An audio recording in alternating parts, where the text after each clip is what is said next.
Hello, BookTube. This is the Scholar Gentleman, Gary, and this is Willie. He knew I wanted to do a video just before I came up here, so he thought he'd leap on up just before I started recording. Anyway, Willie's my buddy. He's a good boy. He's just a big baby. Anyway, is he going? Is he staying? What's he doing? Okay, goes like this. Today I'm going to be doing my book report on Ramsey Campbell's Ancient Images. Now, I would say that Ramsey Campbell is the Ramsey Campbell is the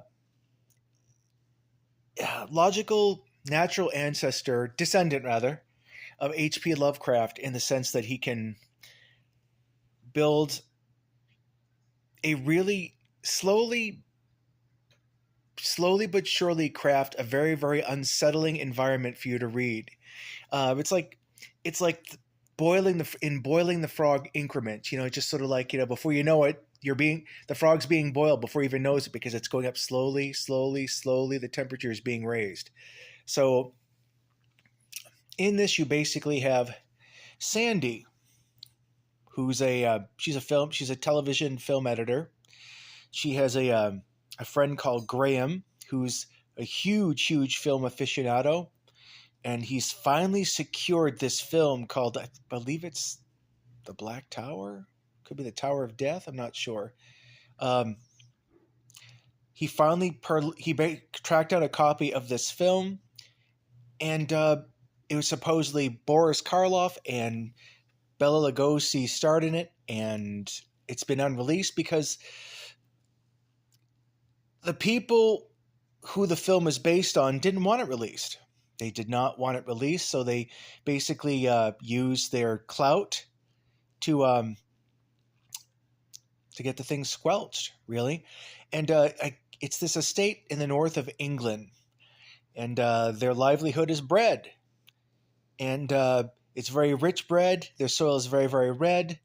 And the whole thing plays as a mystery because she gets invited to a screening of this movie, and she goes when she's supposedly, meet us at 6. She goes to their flat at 6, and all of a sudden she sees Graham on the other roof, and she doesn't know why. Whoop, I think I'm going to sneeze. Hold on. Excuse me. Excuse me again. So she goes for a viewing, and the flat's empty, and the projector is empty. I'm sorry, that comes later. The projector is ready to go, but he's on the other roof. Apparently, he hopped over because he saw something, and then he tries to hop back, and then he falls to his death right in front of her. So that kicks the whole thing off. It becomes sort of like this mystery, and for her friend's honor and his passion, she's gonna find another copy of this movie or track this one down. So it's one part mystery as she follows the paper trail to find this film, and it's definitely a heavy dose of horror because throughout this whole thing, she keeps spying these shadowy figures, these two thin shadowy figures that seem to be dogging her. She keeps smelling something's off, something earthy. Whatever it was killed her cats, and it also ripped up Graham's journal of all the people he tracked down to find this film. And so basically, it's basically her eventually making her way slowly but surely through that list so she can finally get to the town that the whole film is based on. And throughout, he keeps putting her in these very, very weird, creepy situations. Like, for example, she's finally watching the film, and she's all alone in this cinema that's being refurbished, and there's like plastic everywhere. But as a favor to a friend, the cinema owner lets her see the film in the dark, and she keeps seeing things moving around in the dark. Not sure what it is. I don't want to say too much because it'll blow the whole thing.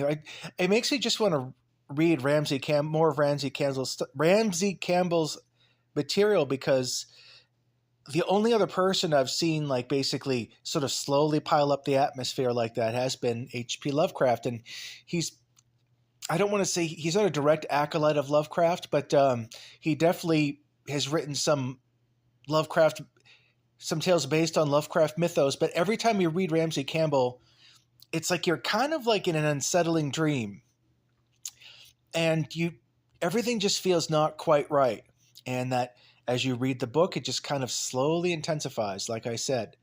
So yeah, I really enjoyed this book. Took me a few days to read. I mean, the setup's a little bit slow, but again, when you're when you're relying upon atmosphere for your creeps, you have to set your stage slowly and meticulously, which Ramsey Campbell does. So um,